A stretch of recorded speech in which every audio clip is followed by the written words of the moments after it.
গৌরব যখন থেকে তার গীতার অবদান সম্পর্কে পেজে লিখতে আরম্ভ করেছে, তবে থেকে অফিসে তার সহকর্মী ও তার জুনিয়ররা তাকে বেশ সমীহ করে চলে।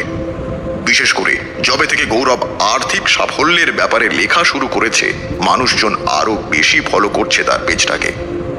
একদিন অফিসে লাঞ্চের পর হাতে বেশি কাজ ছিল না বলে সবাই এদিক ওদিক গল্প করছিল, আড্ডা মারছিল। এমন সময় গৌরবের টিমের বেশ কিছু জুনিয়র গৌরবকে ঘিরে ধরে। ওদের মধ্যে একজন বলে, আচ্ছা দাদা, এই যে তুমি আর্থিক সাফল্যের ব্যাপারে পোস্টগুলো লিখছো, সেগুলো আমরা সবাই পড়ছি, চেষ্টাও করছি ফলো করার। তবে তুমি তো আমাদের কাজের ফিল্ডটা জানোই, আমাদের সবার বাধা ধরা মাইনে, তার মধ্যে সংসারের খরচ, সেই কাজের প্রতি নিজেকে ডেডিকেটেড থাকতে হবে, নিজের সবটুকু উজাড় করে দিতে হবে। আর নিজেকে উজাড় করে কর্ম করে যাওয়াই হলো সাফল্যের মূল চাবিকাঠি। তবে এক্ষেত্রে দুটো জিনিস মাথায় রাখতে হবে। নিজেকে উৎসর্গ করে কাজ করার প্রথম শর্তই হলো কর্মফলের প্রতি আসক্তি না রাখা। আসক্তি থাকলে নিজেকে উৎসর্গ করা আর হয়ে উঠবে না।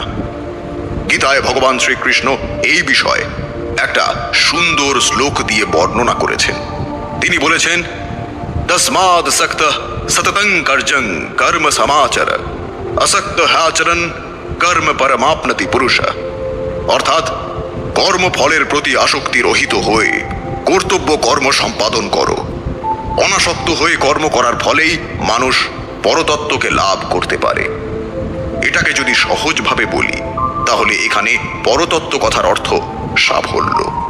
অর্থাৎ সাফল্য লাভ করতে হলে আসক্তি ত্যাগ করে শুধু নিজের কর্তব্য পালন করে যেতে হবে। আর দ্বিতীয় কথাটা আর একজন জুনিয়র বলে উঠল। গৌরব বলল, দ্বিতীয় কথাটি হলো নিজেকে ঠিক কিভাবে উৎসর্গ করবে, কিভাবে নিজের সম্পূর্ণ মনোযোগ নিজের কাজের প্রতি দেবে। এই নিয়ে তোমাদের কয়েকটা টিপস দিতে পারি। হ্যাঁ দাদা, বলুন না, সবাই একসাথে বলে উঠল। ওদের উৎসাহ দেখে গৌরব বলতে শুরু করলো, মনোযোগের সাথে কাজ করার গুরুত্ব আমরা সকলেই জানি। মনোযোগ ধরে রাখতে পারলে একদিকে যেমন ভুল হওয়ার সম্ভাবনা অনেক কমে যায়, অন্যদিকে কর্মক্ষেত্রে সফল হবার সম্ভাবনা বাড়ে। সমস্যাটা হচ্ছে অফিসে বস ও কলিগদের মাঝে বসে কাজ করার সময় মনোযোগ ধরে রাখাটা বেশ কঠিন। আবার অনেকের স্বভাবগতভাবেই মনোযোগ ধরে রাখতে অসুবিধা হয়। তাই কয়েকটি বিষয় আমাদের মাথায় রাখতে হবে। সেগুলো হলো, 1, গুছিয়ে কাজ করা। তোমার কাজ আর আশেপাশের পরিবেশ যত অগোছালো থাকবে, খুঁটিনাটি বিষয়গুলো থেকে মনোযোগ সরে যাওয়ার সম্ভাবনা ততই বেশি। তাই মনোযোগ বাড়ানোর অন্যতম একটা উপায় হচ্ছে সব কিছু যতটা সম্ভব গুছিয়ে রাখা। গুছিয়ে কাজ করার মানে এটা নয় যে তোমার ডেস্ক সব সময় সুন্দরভাবে সাজানো থাকবে বা কোনো অপ্রয়োজনীয় জিনিস থাকবে না। এর মানে হচ্ছে তোমার কখন কি করতে হবে তার পরিকল্পনা গোছানো। ক্যালেন্ডার ব্যবহার করে সব অ্যাপয়েন্টমেন্ট ও মিটিং শিডিউল করতে হবে, যাতে কোনোটার কথা সহজে ভুলে না যাও, এবং প্রতিটি মিটিংয়ের জন্য তথ্য ও আইডিয়া নোট করে রাখো। এরপর ডেডলাইন ও অন্যান্য গুরুত্বপূর্ণ তারিখের উপর ভিত্তি করে প্রতিদিন কি কি করতে চাও তার পরিকল্পনা করো। 2, ডিস্ট্রাকশন থেকে দূরে থাকা।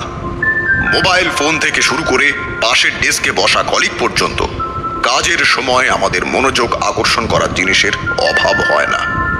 প্রশ্ন হচ্ছে, এই সব ডিস্ট্রাকশন থেকে নিজেকে দূরে রাখবে কিভাবে?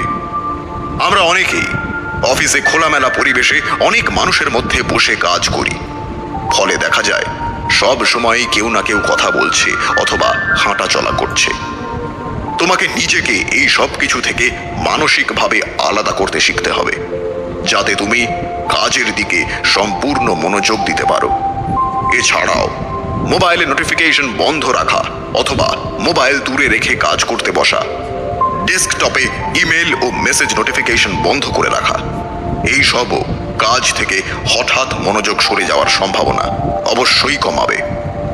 3, নিয়মিত বিরতি নাও। যতক্ষণ আমরা কাজ করি, আমাদের মস্তিষ্কের পেশিগুলো ততক্ষণ বিশ্রাম নেবার সুযোগ পায় না।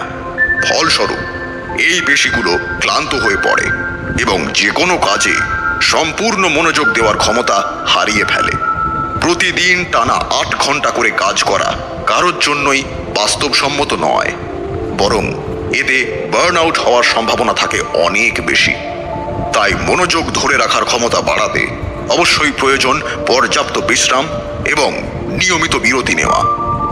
মাঝে মাঝে চেয়ার থেকে উঠে অফিসের ভিতর হাঁটাহাঁটি করা অথবা মানসিক বিরতি নিতে কাজের সাথে সম্পর্কিত নয় এমন একটি ব্লগ পোস্ট পড়া পরবর্তীতে কাজের প্রতি তোমাকে আরো বেশি মনোযোগী করে তুলতে পারে। 4. কাজকে উপভোগ করতে শেখো। অনেক সময় মনোযোগ না দিতে পারার একটা বড় কারণ হচ্ছে কাজ করে আনন্দ না পাওয়া, এবং অনেক সময় সেটা যৌক্তিকও। চাকরি বা ব্যক্তি জীবনে অনেকেই প্রচন্ড মানসিক চাপের মধ্যে দিয়ে যায়, যা পছন্দের কাজটাকেও একটা নীরস বিষয়ে পরিণত করে। কিন্তু ইচ্ছার বিরুদ্ধে গিয়ে কাজ করার ফলাফল সাধারণত খুব নিম্নমানের কাজ হয়, যা তোমার ক্যারিয়ারের উপর বিরূপ প্রভাব ফেলতে পারে। 5. রুটিন অনুসরণ করো। অতিমাত্রায় রুটিন মতো চলা যেমন জীবনের আনন্দকে নষ্ট করে দিতে পারে, একেবারে কোনো রুটিন না মানাও কারণ হতে পারে বিশৃঙ্খলার। ভাবছো রুটিন তোমাকে মনোযোগী হতে কিভাবে সাহায্য করবে? রুটিন মেনে চলার অর্থ হচ্ছে প্রতিদিন একই সময় একই ধরনের কাজ করা। এতে অভ্যস্ত হয়ে গেলে খাওয়া, ঘুম এবং অন্যান্য দৈনন্দিন কাজ নিয়ে চিন্তা করার প্রয়োজন কমে যাবে। ফলাফল কাজের প্রতি আরো বেশি মনোযোগ। 6. পরিমাণের চেয়ে গুণগত মানকে বেশি গুরুত্ব দাও। অনেকেই গুরুত্বতার সাথে কাজ সম্পন্ন করাকে নিজের মান নিশ্চিত করার থেকে বেশি গুরুত্ব দিয়ে থাকে, কিন্তু দ্রুত কাজ করা মানে হচ্ছে খুঁটিনাটি বিষয়ে নজর দেওয়ার জন্য সময় না নেওয়া, যার নেতিবাচক প্রভাব পড়তে পারে তোমার ক্যারিয়ার এবং মর্যাদার উপরে। অতিরিক্ত ডেডলাইনের চাপ না নিয়ে বরং কাজের গুণগত মান নিশ্চিত করাতে বেশি গুরুত্ব দাও, কারণ নির্ভুলভাবে সম্পন্ন হওয়া কাজ অনেক দীর্ঘমেয়াদী ফলাফল এনে দিতে পারে। 7. মিটিংগুলোতে সক্রিয়ভাবে অংশ নাও। কাজে মনোযোগ না থাকার অন্যতম একটা কারণ হচ্ছে কাজের প্রতি আগ্রহ হারিয়ে ফেলা। আপনি যদি নিজের চাকরি বা প্রজেক্টের ব্যাপারে আগ্রহ বোধ না করেন, তা অনেকখানি পরিবর্তন হতে পারে মিটিংয়ে অংশগ্রহণের মাধ্যমে। সব কোম্পানি ও প্রজেক্টেরই গুরুত্বপূর্ণ সিদ্ধান্তগুলো নেওয়া হয়ে থাকে মিটিংয়ের মাধ্যমে। এসব মিটিংয়ে নিজের মতামত সক্রিয়ভাবে প্রকাশ করে তুমিও সেই সিদ্ধান্তের অংশ হতে পারো, যা কাজের প্রতি তোমাকে আরো বেশি আগ্রহী করে তুলবে। 8. একই সময়ে শুধু একটাই কাজ করো। অনেকেই মনে করে যে একসাথে একাধিক কাজ করলে বেশি কাজ করা সম্ভব, কিন্তু এই ধারণা ভুল হওয়ার প্রমাণ বিভিন্ন রিসার্চে অনেকবার পাওয়া গেছে। এমনকি কোনো স্টাডি এটাও প্রমাণ করেছে যে একসাথে একাধিক কাজ করা প্রোডাক্টিভিটিকে 40% কমিয়ে দেয়। এর অন্যতম কারণ হলো বারবার এক কাজ থেকে মনোযোগ সরিয়ে আর এক কাজে মনোযোগ দেওয়া। এতে সময় নষ্ট যেমন হয়, কাজের মানও তেমন নেমে যায়। তাই মনোযোগের সঙ্গে কাজ করতে চাইলে এক সময় একটা কাজ করাই সব থেকে ভালো। 9. সবচেয়ে খারাপ পরিস্থিতির কথা আগে ভাবো। এই কৌশলটির সাথে হয়তো তোমরা অনেকেই দ্বিমত পোষণ করবে, কিন্তু সবচেয়ে খারাপ ফলাফলের কথা চিন্তা করা তোমাকে ভবিষ্যতের জন্য প্রস্তুত হতে সাহায্য করবে। তোমার গাফিলতি বা অমনোযোগ তোমার ক্যারিয়ার ও কোম্পানির ব্যবসায়িক অবস্থাকে কতটা প্রভাবিত করতে পারে তা সম্পর্কে ধারণা থাকলে সহজাতভাবেই তুমি মনোযোগের সাথে কাজ করার অনুপ্রেরণা পাবে। হয়তো তুমি যে পরিস্থিতিটা চিন্তা করছো তা কখনোই ঘটবে না, কিন্তু ঝুঁকি না নিয়ে বরং প্রস্তুত থাকাই ভালো। তাহলে যে কোনো চাকরিজীবীর জন্যই মনোযোগ ধরে রাখার ক্ষমতা বাড়ানো শিক্ষণীয় একটি স্কিল, এবং বিশেষ করে তোমরা অর্থাৎ যারা সবেমাত্র ক্যারিয়ার শুরু করেছো তাদের জন্য এটা খুবই জরুরি। আর জীবনে আর্থিক সাফল্যের পিছনে কাজে মনোযোগী হওয়াও নিজের ডেডিকেশনের মূল্য অনেকটাই। যাই হোক, অনেক কিছু বললাম, আশা করি তোমরা এগুলো মানবে।